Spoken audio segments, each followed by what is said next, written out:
जय श्री कृष्णा। राधे राधे। आज मैं आपसे भगवान श्री राम के चरित्र के बारे में बात करूंगी। भगवान श्री राम का चरित्र इतना मधुर, इतना शांत स्वभाव का था कि अयोध्या के वासी उनसे इतना प्रेम करते थे कि भगवान जब श्री राम को वनवास हुआ तो प्रत्येक नागरिक रोने लगा, अयोध्या का प्रत्येक वासी रोने लगा। उनका चरित्र ऐसा था ही। उन्होंने संपूर्ण शक्ति होते हुए भी कभी भी शक्ति का अनायास प्रदर्शन नहीं किया, और आजकल के मनुष्यों को ज़रा सा कुछ हो जाता है तो हम उमड़ जाते हैं। हमारे अंदर ज़रा सा भी संयम नहीं रहता। कलयुग का इतना भयंकर प्रभाव हम लोगों के ऊपर आ चुका है। मनुष्यता तो अंदर रह ही नहीं जाती है हमारे अंदर।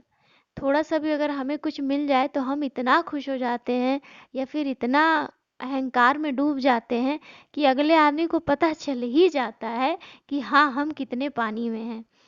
पर भगवान श्री राम का चरित्र जो है, वास्तव में अत्यंत क्या कहा जाए उनके चरित्र को। जो भी उनके चरित्र को भावपूर्ण से अध्ययन कर लेता है वो उनका ही हो जाता है। हनुमान जी के प्रिय वो बहुत ही थे, इसीलिए अत्यंत प्रिय थे हनुमान जी को भी, कि भगवान श्री राम बहुत शांत, मधुर और सत्यवादी थे।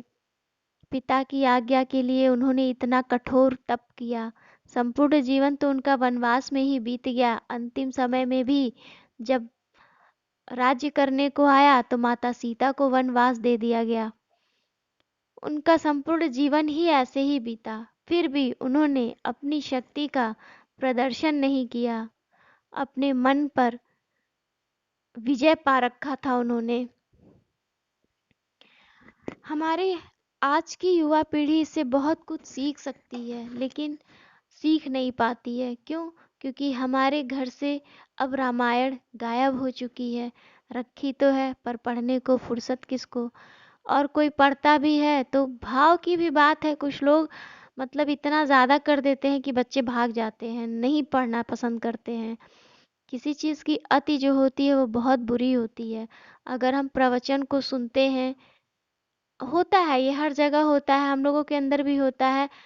मेरे साथ भी ये होता है कि लोग पुराण पढ़ते हैं अपने, और उसके सारी कठोरता के जितने नियम हैं वो मुझ पे लादे जाते हैं। भले उसको वो फॉलो कर पाए या ना कर पाए, लेकिन मुझे रोज ये हर चीज के लिए टोका टाकी, तुम ऐसे पूजा करो, तुम ऐसे वो करो, तुम ऐसे करो। अरे भैया, ऐसा कुछ नहीं है। हर चीज का नियम है, विधि विधान है, बात सही है। लेकिन जब आप किसी चीज की अति कर देते हैं तो भाग जाता है इंसान। भगवान को प्रेम क्यों लोग करते हैं? क्योंकि भगवान हमें कभी निगेटिव रिस्पॉन्स तुरंत नहीं देते हैं। हम वो मूर्ति के रूप में बैठे हैं, हम उनकी पूजा करते हैं, मन करता है सुलाते हैं, मन करता है जैसा जो मन करे वो हम करते हैं। पर उधर से हमें कोई भी ऐसा रिस्पॉन्स नहीं आता। अगर उनके ऊपर पानी गिर गया तो वो कभी उठ के आते नहीं है कि एक थप्पड़ जड़ दे हमें, ऐसा नहीं करते हैं वो। तो इसलिए हम उन्हें इसी रूप में ज़्यादा पसंद करते हैं, क्योंकि वो चुपचाप सहते हैं। वो हमारी हर हर उसको बर्दाश्त करते हैं, है ना?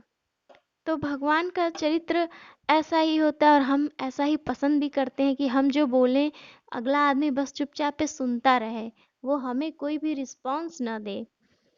पर भगवान तो भगवान होते हैं ना।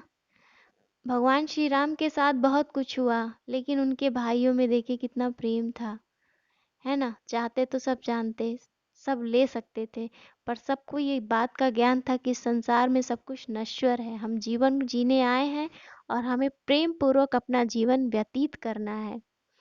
और ये सही भी है। पैसे के पीछे भागे, पैसा ज़रूरत है, बहुत बड़ी ज़रूरत है, इसमें कोई दो राय नहीं है। लेकिन आप पैसे के लिए किसी का गला काट दीजिए तो वो पैसा फिर आपके किसी काम नहीं आएगा। ये गलत है। आप किसी का हक मार लीजिए, किसी के चीज़ों को ले लीजिए, तो उससे कोई फ़ायदा नहीं है, वो सुख ज़्यादा दिन का नहीं रहेगा। इनमें भी कुछ लोगों के पास रह जाता है तो उनका मन और बढ़ता चला जाता है कि हम गलत कर रहे हैं, हमें सपोर्ट मिल रहा है, हम और करेंगे, हमें तो यही चीज़ सूट करती है।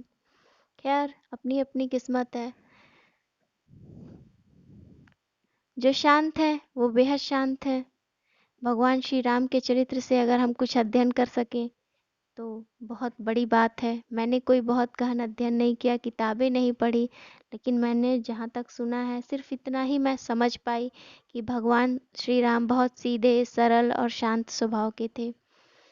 पहले के समय में जब संतानें होने वाली होती थी तो उस स्त्री को रामायण सुनाया जाता था।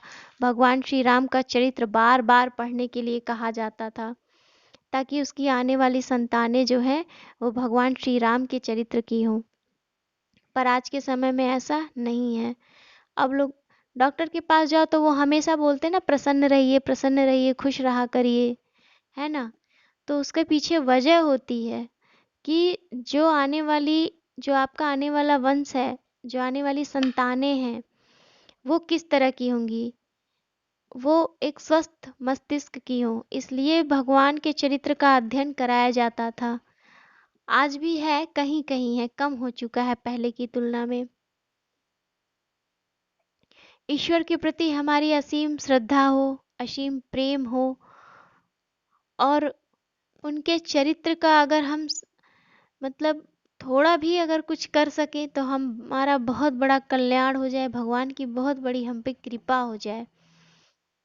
पर ऐसा हो नहीं पाता है, अगर हो जाए तो फिर भगवान भटकाए ही काहे को।